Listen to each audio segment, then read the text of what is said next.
Good afternoon, I'm Sean Yao and this is One News Now. Breaking news at this hour, the Department of Transportation has approved fare hikes at the LRT Lines 1 and 2.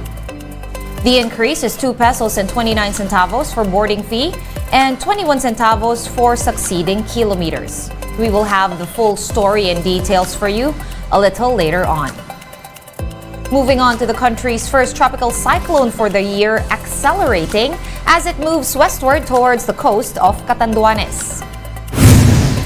At 11 a.m., Tropical Depression Amang was some 270 kilometers east of Virac. It is packing wind speeds of up to 55 kilometers per hour and gustiness of 70 kilometers per hour. Storm signal number 1 has been raised over some parts of Luzon and over eastern Samar, northern Samar, and Biliran in the Visayas. One News Now will keep you posted on the track of Tropical Depression Amang as updates become available.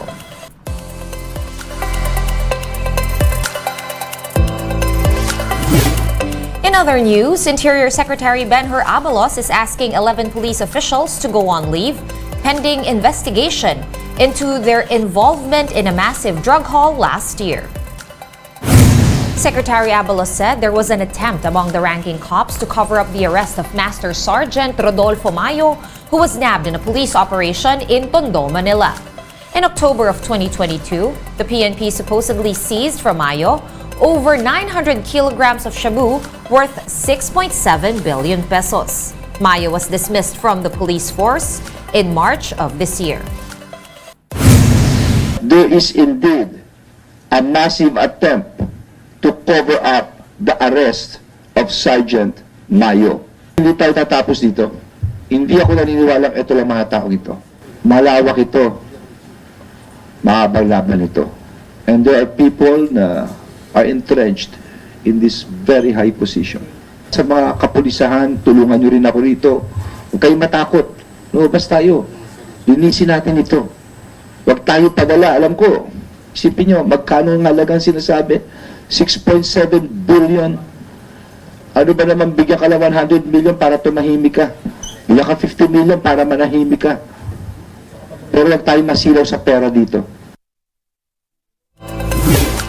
And one of the police officials suspected of protecting dismissed Police Master Sergeant Rodolfo Mayo is speaking out. Let's get the details from Justine Punsalang, who's reporting to us live from Camp Crame. Hi, Justine. Good afternoon. What was the police official's reaction to suspicions that he is indeed involved in this cover-up? What did he have to say?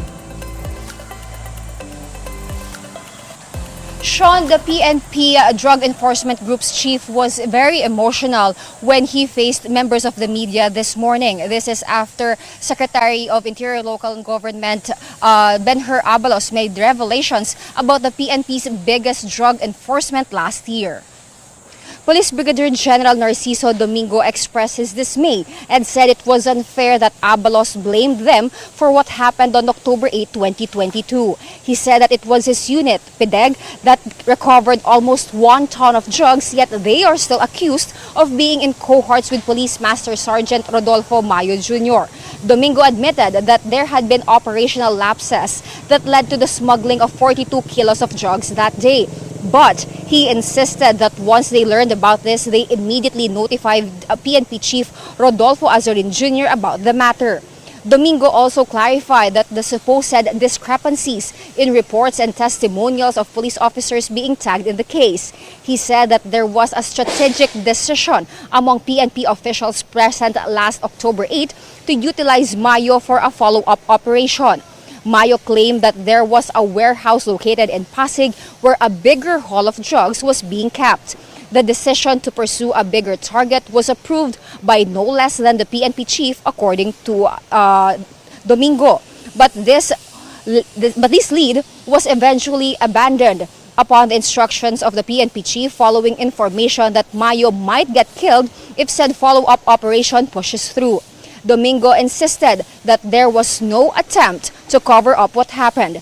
If this was their plan all along, Domingo said that they would not have turned over all of the evidence which were eventually used against them. Sean Domingo as well as PIDEG SOU 4A Chief Julius Olonan will be filing leave of absence in deference to Abalos's directive to do so. They are also willing to cooperate with the investigation. Meanwhile, the PNP already released a statement saying that they support the call for investigation as well as the voluntarily submission of leave of absence of those police officials involved in this case. Sean? Thanks so much for that update. Justine Punsalang reporting to us live from Camp Crame in Quezon City. Time now to take a quick break, but One News Now will be back with more stories after that. Stay with us.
You're still watching One News Now. I'm Sean Yao.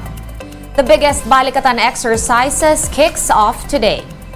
About 17,600 members of the Philippine and United States military will be participating in the annual War Games, which will run until April 28. Last year, only 8,600 uniformed personnel joined the Balikatan drills. This year's military exercises will be held in various areas in the Philippines, including Zambales, Aurora, Antique, Palawan, and Fort Magsaysay and Nueva Ecija. Foreign Affairs Chief Enrique Manalo sees the War Games as an opportunity for Filipino soldiers to interact not only with their American counterparts, but with Australian and Japanese troops as well. It's really very important that we learn to work with each other. And I think not only on the terms of purely military exercises, because there have also been, on many occasions, the military now is involved in other types of operations, such as humanitarian assistance, responding to disasters. Meanwhile, China says that the joint exercises between Manila and Washington should not interfere with disputes in the South China Sea or target any third party. Let's now take a quick look at today's global headlines.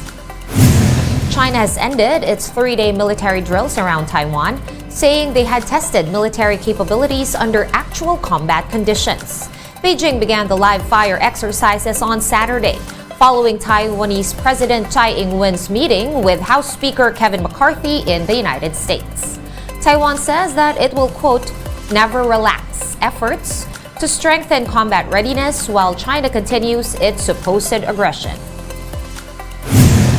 U.S. President Joe Biden has officially ended the COVID-19 national health emergency more than 3 years into the pandemic. This closes lavish funding streams for COVID-19 testing, free vaccines, and other emergency measures thrown together since January of 2020. And the Dalai Lama has apologized for asking a young boy to suck his tongue at a public event. Tibet's 87-year-old spiritual leader extended his apologies to the boy, his family, and friends, over the hurt that his words may have caused. The act was caught in a now viral video, which also showed the Dalai Lama apparently giving the boy a peck on the lips, with the audience clapping and laughing in the background. The clip has yet to be verified. One News Now will be back at 3 p.m. I'm Sean Yao. We are One News.